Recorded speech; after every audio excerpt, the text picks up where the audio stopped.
प्रधानमंत्री नरेंद्र मोदी मुंबई में बोहरा मुस्लिम समाज के बीच पहुंचे हैं। थोड़ी देर पहले उन्होंने अरेबिक अकादमी के कैंपस का उद्घाटन किया। बोहरा समाज के प्रमुख ने पीएम का स्वागत किया और अब पीएम मोदी बोहरा मुस्लिम समाज के कार्यक्रम में धर्मगुरुओं के साथ बैठे हैं। आपको हम सीधी तस्वीरें दिखा रहे हैं।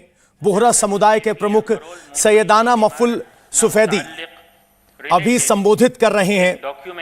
थोड़ी देर में प्रधानमंत्री नरेंद्र मोदी भी इस कार्यक्रम में शामिल होंगे और ये तस्वीरें सीधे आप वहीं से देख रहे हैं। Al-Jami'at al-Sayfiyya Arabic Academy is more than an educational institute. It is the beating heart of the Dawoodi Bohra community. The bricks and stones of these magnificent buildings are bound not by mortar, but by the values and ideals of the Dawoodi Bohra faith that have flourished in this ancient land of India since time immemorial. तो उन्हें इस वक्त प्रधानमंत्री नरेंद्र मोदी को दाऊदी बोहरा समाज से जुड़ी हुई एक डॉक्यूमेंट्री दिखाई जा रही है। किस तरीके से दाऊदी बोहरा समाज इन संस्थानों के जरिए धार्मिक शिक्षा देता है और समाज में उनकी भूमिका क्या है। माना जाता है कि सबसे पहले मिस्र से निकलकर दाऊदी बोहरा समाज गुजरात पहुंचा था और उसके बाद भारत के अलग अलग राज्यों में पहुंचा। प्रधानमंत्री नरेंद्र मोदी का दाऊदी बोहरा समाज से पुराना नाता रहा है गुजरात के मुख्यमंत्री के तौर पर। और इतना ही नहीं, 2018 में इंदौर में दाऊदी बोहरा समाज के कार्यक्रम में प्रधानमंत्री नरेंद्र मोदी ने शिरकत की थी और आज एक बार फिर दाऊदी बोहरा समाज के एक कार्यक्रम में मुंबई में पहुंचे। ये वो इलाके जो स्क्रीन पर आपको दिखाई दे रहे हैं, मुंद्रा, जामनगर, मोरबी, पाटन, गुजरात में, जहां बोहरा मुस्लिम समाज की संख्या अच्छी खासी है, कई केंद्र हैं। सबसे बड़ी बात यह कि माना जाता है कि बोहरा मुस्लिम समाज मुस्लिम आबादी के लगभग 10% हिस्सेदारी रखता है और बीजेपी के प्रति या कहें कि नरेंद्र मोदी के प्रति इस समाज में एक लगाव, एक अपनापन है जो अलग अलग मौकों पर तस्वीरों के जरिए दिखता रहा है। तो प्रधानमंत्री नरेंद्र मोदी आज मुंबई के इस कार्यक्रम में पहुंचे हैं। 2023 में मुस्लिम समाज के बीच प्रधानमंत्री नरेंद्र मोदी का यह पहला संबोधन होगा। प्रधानमंत्री नरेंद्र मोदी अक्सर शिक्षा की बात करते हैं, अक्सर एक तरफ हाथ में कुरान और दूसरे हाथ में लैपटॉप की बात करते हैं और आज ऐसे ही एक अरबिक सेंटर का उद्घाटन प्रधानमंत्री नरेंद्र मोदी ने किया है जहां धार्मिक शिक्षा के अलावा साइंस एजुकेशन भी दी जाती है। और प्रधानमंत्री नरेंद्र मोदी यहां बोहरा समाज के धर्मगुरुओं के साथ बैठे हुए हैं। अच्छी खासी मुस्लिम आबादी बोहरा समाज की मुंबई में भी है। मुंबई में अगले कुछ समय में म्युनिसिपल इलेक्शन होने हैं, उनका भी प्रभाव होता है। लेकिन सबसे बड़ी बात यह है कि प्रधानमंत्री नरेंद्र मोदी जिस तरीके से मुस्लिम समाज में शिक्षा की बात करते हैं, आधुनिक शिक्षा की बात करते हैं, ये अरेबिक सेंटर वही सेंटर है जो साइंटिफिक एजुकेशन की बात करता है। इससे पहले नरेंद्र मोदी बोहरा समुदाय के एक और कार्यक्रम में हिस्सा ले चुके हैं प्रधानमंत्री के तौर पर। 2018 में इंदौर में एक कार्यक्रम हुआ था जिसमें प्रधानमंत्री नरेंद्र मोदी शामिल हुए थे और आज मुंबई के इस कार्यक्रम में पहुंचे हैं। राजनीतिक जानकार इसे मुस्लिम बोहरा समाज को बीजेपी के साथ कनेक्ट के तौर पर देख रहे हैं। किस तरीके से गुजरात के मुख्यमंत्री के तौर पर भी प्रधानमंत्री नरेंद्र मोदी के बोहरा समाज के साथ घनिष्ठ संबंध रहे। जब वो प्रधानमंत्री बने तो बोहरा समाज का साथ और सहयोग उन्हें मिला है। अलग अलग बोहरा समाज के कार्यक्रमों में प्रधानमंत्री नरेंद्र मोदी जाते रहे हैं। हमारे सहयोगी राजेश हमारे साथ सीधे मुंबई से जुड़े हुए हैं। राजेश, बोहरा समाज, प्रधानमंत्री नरेंद्र मोदी, दोनों के बीच घनिष्ठता कोई नई बात नहीं है। बिल्कुल, देखिए, सोशल मीडिया पर एक कहानी बड़ी वायरल है इस वक्त की। 2005 में जब चेन्नई गए हुए थे नेशनल एग्जीक्यूटिव मीटिंग के लिए तब गुजरात के मुख्यमंत्री नरेंद्र मोदी, तब वोहरा कम्युनिटी ने उन्हें सरप्राइज बर्थडे पार्टी दिया था। तो वो तस्वीरें भी इस वक्त जो सोशल मीडिया पे बड़ी वायरल हो रही है। लेकिन एक कहने का मतलब ये है कि जो रिश्ता प्रधानमंत्री का और वोहरा कम्युनिटी का है, जो समुदाय का है, वो काफी पुराना है। और मैंने पहले ही बताया कि म्यूचुअल रिस्पेक्ट है, दोनों एक दूसरे के लिए मोहब्बत, एक दूसरे के लिए प्यार रखते हैं। और प्रधानमंत्री जो कहते हैं सबका साथ सबका विकास, उसी कड़ी में है पवन ये कि प्रधानमंत्री हर एक समुदाय, हर एक शख्स तक पहुंचना चाहते हैं, उनकी योजनाएं पहुंचे, उनकी बातें पहुंचे। और उसी की कड़ी में वो मुंबई में पहुंचे हैं, मरोल के इलाके में पहुंचे हैं, जहां पे एजुकेशनल इंस्टीट्यूट का उद्घाटन करना है। कुछ दिन पहले जब नेशनल एग्जीक्यूटिव की मीटिंग हुई थी दिल्ली में, तब प्रधानमंत्री ने कहा था कि कुछ जो नेता हैं भारतीय जनता पार्टी के, वो मुस्लिम कम्युनिटी के बारे में जो बातें करते हैं, जो उल्टी सीधी बातें करते हैं, उस पर रोक लगाए वो। तो साफ प्रधानमंत्री का संदेश है कि वो प्रधानमंत्री पूरे देश का है और वो शुरू से कहते रहे, उनके कार्यों में ये दिखता भी रहा है। लेकिन इधर उधर कुछ बातें पार्टी के नेताओं के द्वारा की जाती है, जिससे जो एक बड़ा चेहरा, एक इस तरीके का ये प्रोपेगेंडा बनाने की कोशिश होती है कि प्रधानमंत्री हो या बीजेपी हो, वो मुस्लिम कम्युनिटी के खिलाफ है। तो प्रधानमंत्री इन सब बातों से बिल्कुल परे हैं और यही वजह है कि वो आज यहां पर पहुंचे हैं, मुस्लिम धर्मगुरुओं के साथ बैठे हैं, वोहरा कम्युनिटी के साथ बैठे हैं। और जो आप बात कर रहे थे चुनाव की, तो लगातार यहां पर भी महाराष्ट्र में बात हो रही है। इस साल बीएमसी के इलेक्शंस है मुंबई में, जो कि काफी महत्वपूर्ण चुनाव है। एक बार जरा वहां का एम्बियंस दिखा देते हैं कि वहां इस वक्त क्या चल रहा है, जहां प्रधानमंत्री नरेंद्र मोदी बोहरा समुदाय के बीच बैठे हुए हैं। उनके स्वागत में His Holiness Sayyidina Mufaddal Saifuddin took on the mantle of leadership and inherited this decades-old friendship. Your Excellency, your affinity to the community and respect of our faith was made all the more apparent in your participation in remembering the sacrifice of Nabi Muhammad's beloved grandson, Imam Hussain. तो आपने देखा किस तरीके से प्रधानमंत्री नरेंद्र मोदी के 2018 के दौरे की वो तस्वीरें स्क्रीन पर दिखाई जा रही हैं और बताया जा रहा है कि किस तरीके से प्रधानमंत्री नरेंद्र मोदी और वोहरा कम्युनिटी के बीच एक पारस्परिक प्यार का, प्रेम का संबंध है। और उसी की तस्वीरें स्क्रीन पर हैं जब प्रधानमंत्री नरेंद्र मोदी बोहरा समाज के कार्यक्रम में 2018 में शामिल हुए थे। और दूसरे स्क्रीन पर आपको आज की तस्वीरें दिखाई दे रही हैं, जहां वो मंच पर बोहरा समाज के धर्मगुरु के साथ बैठे हैं। उनके साथ आपको गुजरात के, माफ कीजिएगा, महाराष्ट्र के मुख्यमंत्री और उप मुख्यमंत्री भी दिखाई दे रहे हैं। प्रधानमंत्री नरेंद्र मोदी ने नेशनल एग्जीक्यूटिव में स्पष्ट कहा था कि पसमानदा मुसलमानों को अपने करीब लाना है, बीजेपी के करीब लाना है। माना जाता है कि बोहरा समाज आर्थिक तौर पर काफी मजबूत समाज है और बोहरा समाज बीजेपी का सपोर्टर रहा है। ये साल दर साल संबंध आगे बढ़े हैं, उसी की तस्वीर आपके स्क्रीन पर। This year, with its unifying mantra of one earth, one family, one future, Jamia 2 reflects upon the inherent harmony that connects us all. Its very name, Jamia, means to bring together. Jamia aims to incorporate the many into the one and the big into the small.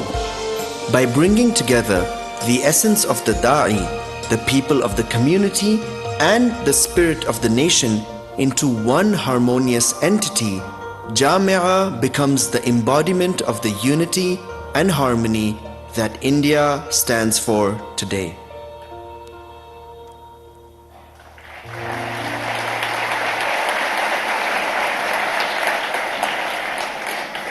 Al-Muhtaram Al-Muwaqqar, the Honorable Prime Minister Shri Narendra Modi ji साहेब ने गुजारिश करिए छे कि आप हाजिरीन आइज़ा ने address करें।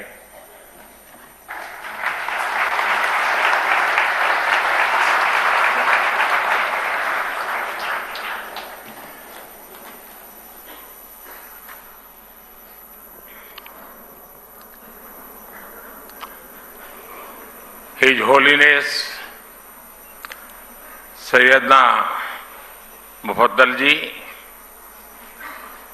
महाराष्ट्र के मुख्यमंत्री एकनाथ शिंदे जी, उप मुख्यमंत्री देवेंद्र जी, इस कार्यक्रम में उपस्थित अन्य सभी मान्यवर महानुभाव, आप सभी के बीच आना मेरे लिए परिवार में आने जैसा होता है।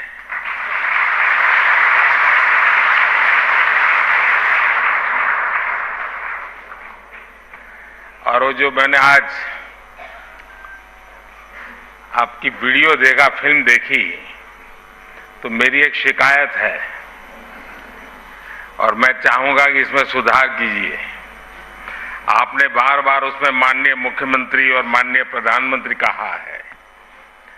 मैं आपके परिवार का सदस्य हूं, न मैं यहां प्रधानमंत्री हूं न मुख्यमंत्री हूं।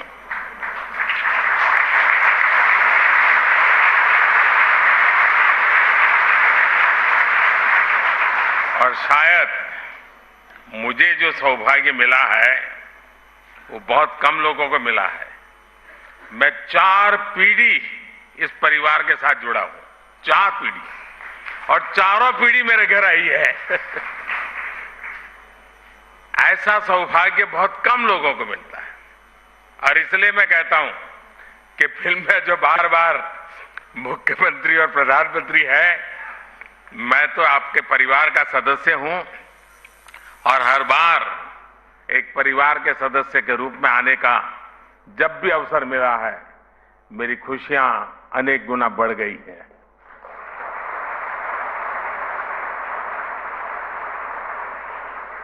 कोई समुदाय, कोई समाज या संगठन, उसकी पहचान इस बात से होती है कि वो समय के अनुसार अपनी प्रासंगिकता को कितना कायम रखता है। समय के साथ परिवर्तन और विकास की इस कसौटी पर दाऊदी बोहरा समुदाय ने हमेशा खुद को खरा साबित किया है।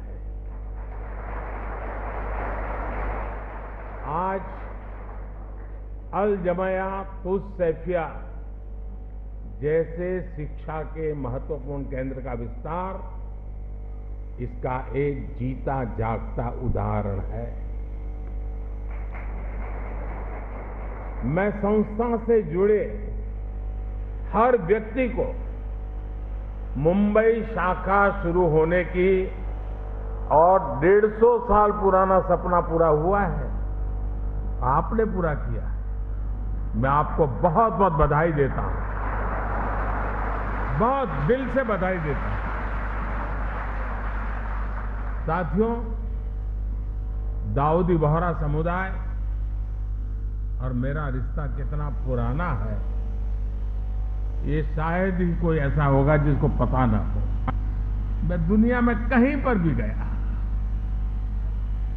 वो प्यार यानी एक प्रकार से बरसता रहता है। और मुझे तो, मैं हमेशा एक बात जरूर बताता हूं, मैं सैयदना साहब 99 एज थी, मैं ऐसे ही चला गया वहां सरसपुर।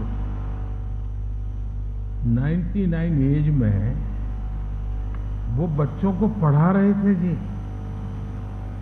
मेरे मन को वो घटना आज भी इतना प्रेरित करती है। क्या कमिटमेंट, नई पीढ़ी को प्रशिक्षित करने का सैयदना साहब का क्या कमिटमेंट है।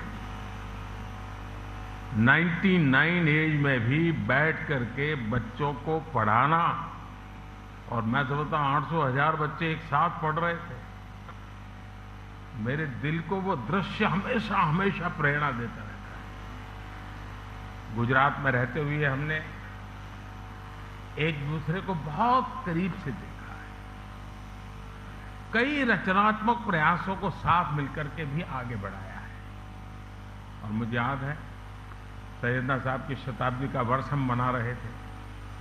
और सूरत में हमारा बहुत बड़ा जलसा था, मैं भी था उसमें।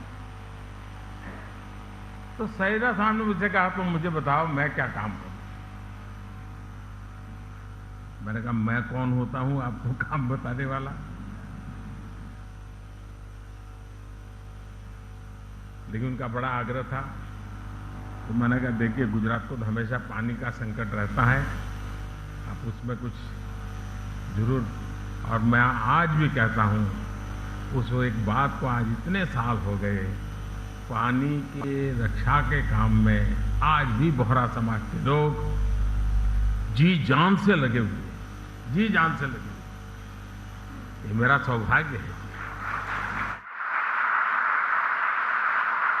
और इसलिए मैं कहता हूं कुपोषण के खिलाफ लड़ाई से लेकर जल संरक्षण के अभियान तक समाज और सरकार कैसे एक दूसरे की ताकत बन सकते हैं, हमने साथ मिलकर के वो किया है और मैं इसका गौरव अनुभव करता हूं। और विशेषकर हिज होलीनेस सैयदना मोहम्मद बुरहानुद्दीन साहब, उनके साथ जब भी मुझे चर्चाएं करने का अवसर मिला, उनकी सक्रियता, उनका सहयोग मेरे लिए भी एक प्रकार से मार्गदर्शक रहा है। मुझे एक बहुत बड़ी ऊर्जा मिलती थी। और जब मैं गुजरात से दिल्ली गया,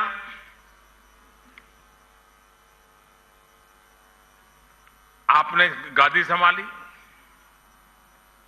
वो प्यार आज भी बना हुआ है, वो सिलसिला चलता रहा।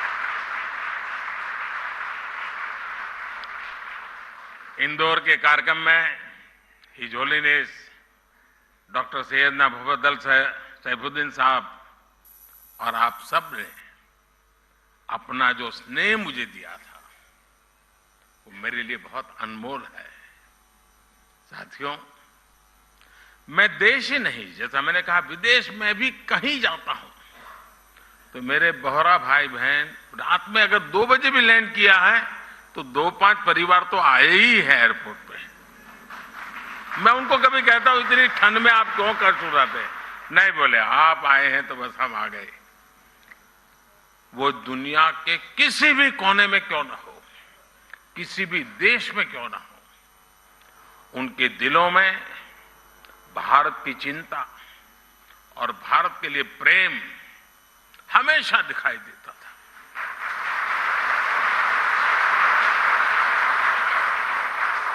आप सभी की ये भावनाएं, आपका ये प्यार मुझे बार बार आप तक खींच लाता है।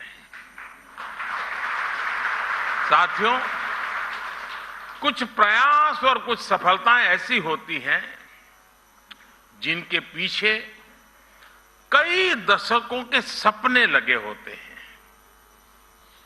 मुझे बात पता है कि मुंबई शाखा के रूप में अल जमाया तुस सैफिया का जो विचार हो रहा है, इसका सपना दशकों पहले ही जो होलीनेस सैयदना अब्दुल कादिर नईमुद्दीन साहब ने देखा था। उस समय देश गुलामी के दौर में था। शिक्षा के क्षेत्र में इतना बड़ा सपना अपने आप में एक बहुत बड़ी बात थी।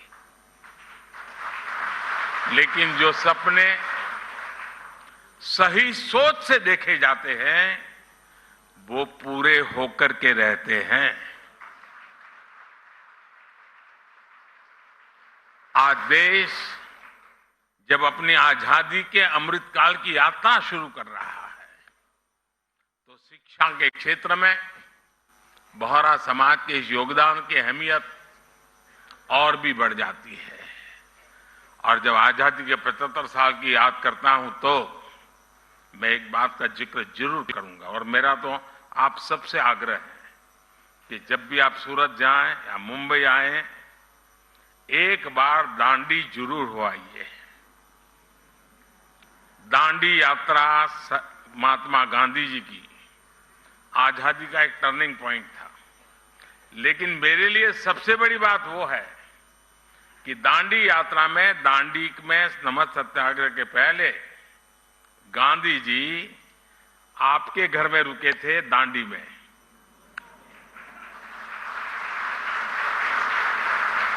और जब मैं मुख्यमंत्री बना तो मैंने आपसे प्रार्थना की, सैयदना साहब से मैंने कहा, सैयदना साहब मेरे दिल में बहुत बड़ी इच्छा है, एक पल के गंवाए बिना वो बहुत बड़ा बंगलो समुद्र के सामने है बिल्कुल, वो पूरा बंगलो मुझे दे दिया और आज वहां बढ़िया स्मारक बना हुआ है।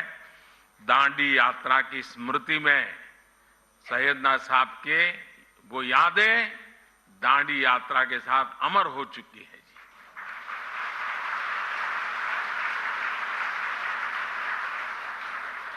आज देश नई राष्ट्रीय शिक्षा नीति जैसे सुधारों के साथ, यहां बहुत सारे पुराने और आज वर्तमान वाइस चांसलर्स बैठे हैं, मेरे सारे साथी रहे हैं, अमृत काल में जिन संकल्पों को हम आगे बढ़ा रहे हैं, महिलाओं को, बेटियों को आधुनिक शिक्षा के नए अवसर मिल रहे हैं। इसी मिशन के साथ अल जमायातुस सैफिया भी आगे बढ़ रहा है। आपका करिकुलम भी आधुनिक शिक्षा के हिसाब से अपग्रेडेड रहता है और आपकी सोच भी पूरी तरह से अपडेटेड रहती है। विशेषकर महिलाओं की शिक्षा को लेकर इस संस्था के योगदान सामाजिक बदलाव को एक नई ऊर्जा दे रहा है। साथियों, शिक्षा के क्षेत्र में भारत कभी नालंदा और तक्षशिला जैसे विश्वविद्यालयों का केंद्र हुआ करता था। पूरी दुनिया से लोग यहां पढ़ने और सीखने आते थे। अगर हमें भारत के वैभव को वापस लाना है तो हमें शिक्षा के उस गौरव को भी वापस लाना होगा। इसलिए आज भारतीय कलेवर में ढली आधुनिक शिक्षा व्यवस्था ये देश की प्राथमिकता है। इसके लिए हम हर स्तर पर काम कर रहे हैं। आपने देखा होगा पिछले 8 वर्षों में रिकॉर्ड संख्या में यूनिवर्सिटीज भी खुली है। मेडिकल एजुकेशन जैसी फील्ड में जहां युवाओं का रुझान भी है और देश की जरूरत भी है, उसे देखते हम हर जिले में मेडिकल कॉलेज खोल रहे हैं। आप देखिए 2004 से 2014 के बीच देश में 145 मेडिकल कॉलेज खोले थे, जबकि 2014 से 2022 के बीच 260 से ज्यादा मेडिकल कॉलेज खोले गए। बीते 8 वर्षों में देश में, और एक खुशी की बात है, देश में हर सप्ताह एवरी वीक एक यूनिवर्सिटी और 2 कॉलेज खुले हैं। Every week. ये स्पीड और स्केल इस बात के गवाह है कि भारत उस युवा पीढ़ी का पुल बनने जा रहा है जो विश्व के भविष्य को दिशा देगी। साथियों, महात्मा गांधी कहते थे कि शिक्षा हमारे आसपास की परिस्थितियों के अनुकूल होनी चाहिए, तभी उसकी सार्थकता बनी रह सकती है। इसलिए देश ने शिक्षा व्यवस्था में एक और अहम बदलाव किया है। ये बदलाव है एजुकेशन सिस्टम में स्थानीय भाषा को महत्व देना। अब हम देख रहे थे सारा गुजराती में जिस प्रकार से कविता के माध्यम से जीवन के मूल्यों की चर्चा हमारे साथियों ने की। मातृभाषा की ताकत, मैं गुजराती भाषी होने के कारण बहुत शब्दों को से ऊपर उस भावना को पकड़ पा रहा था, मैं अनुभव कर रहा था। साथियों, गुलामी के समय अंग्रेजों ने इंग्लिश को ही शिक्षा का एक पैमाना बना दिया था। दुर्भाग्य से आजादी के बाद भी हम उस हीन भावना को ढोते रहे। इसका सबसे बड़ा नुकसान हमारे गरीब के बच्चों को, दलितों, पिछड़ों और कमजोर वर्ग को हुआ। प्रतिभा होने के बाद भी उन्हें केवल भाषा के आधार पर प्रतियोगिता से बाहर कर दिया जाता था। लेकिन अब मेडिकल और इंजीनियरिंग जैसी पढ़ाई भी स्थानीय भाषा में की जा सकेगी। इसी तरह भारतीय जरूरतों के हिसाब से देश ने और भी कई बदलाव किए हैं। पिछले कुछ वर्षों में हमने पेटेंट इकोसिस्टम पर काम किया और पेटेंट फाइल करने को आसान बनाया है। आज आईआईटी, आईआईएससी जैसे संस्थानों में पहले से कई ज्यादा संख्या में पेटेंट फाइल हो रहे हैं। आज शिक्षा के क्षेत्र में बड़े पैमाने पर टेक्नोलॉजी का इस्तेमाल हो रहा है। इसलिए स्कूलों में लर्निंग टूल का उपयोग होने लगा है। अब युवाओं को किताबी ज्ञान के साथ ही स्किल, टेक्नोलॉजी और इनोवेशन के लिए तैयार किया जा रहा है।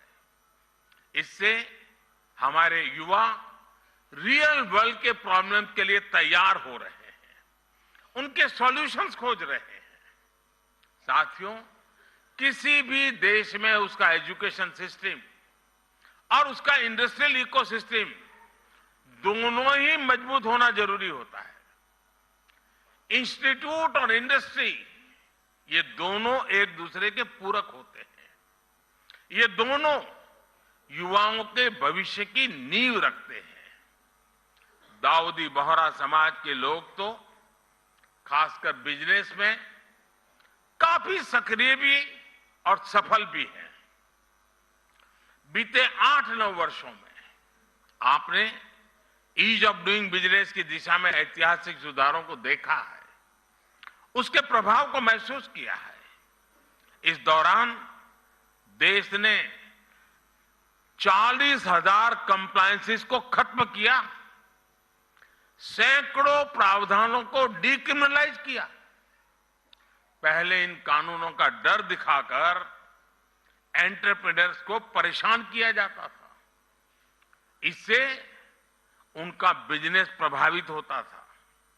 लेकिन आज सरकार जॉब क्रिएटर्स के साथ खड़ी और उनको पूरा समर्थन देने वाली सरकार है। पिछले कुछ वर्षों में विश्वास का अभूतपूर्व वातावरण तैयार हुआ है। हम 42 सेंट्रल एक्ट में सुधार के लिए जन विश्वास बिल लेकर आए हैं। कारोबारियों में भरोसा जगाने के लिए हम विवाद से विश्वास योजना लेकर के आए हैं। इस बार के बजट में भी टैक्स दरों में सुधार जैसे कई कदम उठाए गए हैं। इससे कर्मचारियों और उद्यमियों के हाथों में ज्यादा पैसा आएगा। इन बदलावों से जो युवा जॉब क्रिएटर बनने का सपना देख रहे हैं, उनके लिए आगे बढ़ने के कई अवसर पैदा होंगे। साथियों, एक देश के रूप में भारत के लिए विकास भी महत्वपूर्ण है और साथ साथ विरासत भी महत्वपूर्ण है। यही भारत में हर पंथ, समुदाय और विचारधारा की भी विशेषता रही है। इसलिए आज देश परंपरा और आधुनिकता के संगम की तरफ विकास के रास्ते पर आगे बढ़ रहा है। एक और देश में आधुनिक फिजिकल इंफ्रास्ट्रक्चर बन रहा है, तो साथ ही देश सोशल इंफ्रास्ट्रक्चर भी निवेश कर रहा है। आज हम पर्व त्योहारों की प्राचीन सांझी परंपरा को भी जी रहे हैं। और त्योहारों की खरीदारी के दौरान आधुनिक टेक्नोलॉजी से पेमेंट भी कर रहे हैं। आपने देखा होगा इस बार के बजट में नई तकनीकों की मदद से प्राचीन अभिलेखों को डिजिटाइज करने का ऐलान भी किया गया है। और मैं अभी हमारे जो पुरानी सदियों पुराने जो पुराण है हस्तलिखित वो देख रहा था, तो मैंने आग्रह किया कि भारत सरकार की एक बहुत बड़ी योजना है, हमारे सारे ये चीजें डिजिटलाइज हो जानी चाहिए, आने वाली पीढ़ियों को काम आएगी। मैं चाहूंगा इस तरह के प्रयासों को आगे बढ़ाने के लिए सभी समाज, सभी संप्रदाय आगे आए। किसी भी पद्धति से जुड़े अगर कोई प्राचीन टैक्स है तो उन्हें डिजिटाइज किया जाना चाहिए।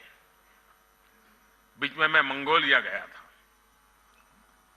तो मंगोलिया में हस्तप्रत भगवान बुद्ध के जमाने की कुछ चीजें थी, अब वहां पड़ी थी, तो मैंने कहा कि आप मुझे दे दीजिए, मैं इसको डिजिटलाइज करता हूं, और उस काम को हमने कर दिया। हर परंपरा, हर आस्था एक सामर्थ्य है। युवाओं को भी इस अभियान से जोड़ा जाना चाहिए।